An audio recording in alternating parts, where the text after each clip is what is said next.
Welcome to Mission Majjhima, Ajahn. Ajahn. So tell us about the Verañjaka Sutta, Majjhima number 42. So the Veranjaka Sutta is pretty much the same as the previous sutta, the Sāleyyaka Sutta, except this time it's not the Brahmins of Sāleyyaka that have come to the Buddha in question. It is the Brahmins of Veranjaka, or Veranjaka. And basically they ask the same question. So to go through with a brief reiteration of the previous sutta and this one, they ask the Buddha, what is the cause for one's rebirth in heaven or hell? And the Buddha lays out the 10 kusala kamma pata, courses of unwholesome or wholesome kusala and unwholesome akusala action. And these are 3 of body, killing, stealing, and sexual misconduct, 4 of speech. We have lying, harsh speech, divisive speech, idle chatter, sampapalapa.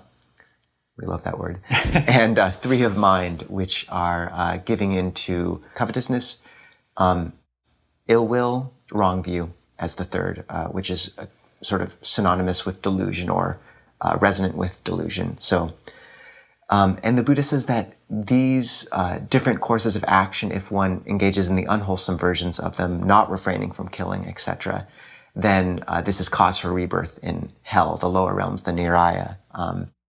And if one engages in the wholesome versions, it's cause for rebirth if one, and here he goes into what we call rebirth by aspiration, which is if one wants to be reborn everywhere up from a high caste in the Buddha's time to these refined states of the heavenly realms, the Brahma realms, and beyond, then these kusala kammapata are causes for that. So an interesting sutta, and despite having the more or less same import as the previous, there's a lot we can talk about here. So, Ajahn, what would you like to draw out first? Yeah, I'd just like to spend some time talking about the idle chatter and non-idle chatter. So this is one of these pericopes, or these stock phrases, which shows up again and again, and have again come up with an acronym to help us remember these, because just as last week we talked about harsh speech and non-harsh speech, oftentimes if we say something or we get into conversation with someone and we regret something we've said, oftentimes it is because we've broken one of these subtle sub-points of speaking harshly or speaking words which are idle. And memorizing them is really helpful because it enables us to put our finger on exactly what it is that caused the hiccup in the conversation or the speech. So the acronym for, say, non-idle chatter is Guidepost, Guideposts, Guideposts. So 10 aspects, 10 of these sub-points of non-idle chatter. So the G is graceful in time, U is unerring, intentional, Dhamma talk, ethical talk, precious speech, opportune, words which are sound, which are tempered or tactful, and words which are suitable. So just going into a bit of these. So graceful in time, the word is kalena. So one has a sense of time when one speaks and for how long one speaks. The unerring is bhuta. So one speaks words which are true, which are factual. This bhu is that which is. So speaking words which are the way things are. The next is intentional, atta vacha, words which go to the goal or which are intentionally spoken, which have a sense of purpose to them, intentional. Dhamma talk is talk on the Dhamma, and ethical talk is talk on the Vinaya, talk about discipline. The P is precious, so nidana is the Pali word. It literally means treasurable. The Pali word for treasure is nidana, and we speak words which are worth hearing. If we're saying something and the other person doesn't really seem to be taking them to heart, then they're not treasurable. These are words which are not precious. Opportune, another word, so we have another kalena word suggesting another intentional, paying attention to how long we're speaking or when we're speaking. So speaking in a way which is opportune, i.e. at the opportune moment. The S is sound, or sapadesang is the Pali. So words which are logical, reasonable, words which actually have some sense to them. So sound or sensical. The T is words which are pariyanta is the Pali. Words which are tactful or tempered. So pariyanta is literally have some kind of boundary to them. So we're not just going on, but we have a sense of the pariyanta, the limits of what we speak. And so are our words tempered? Are they tactful?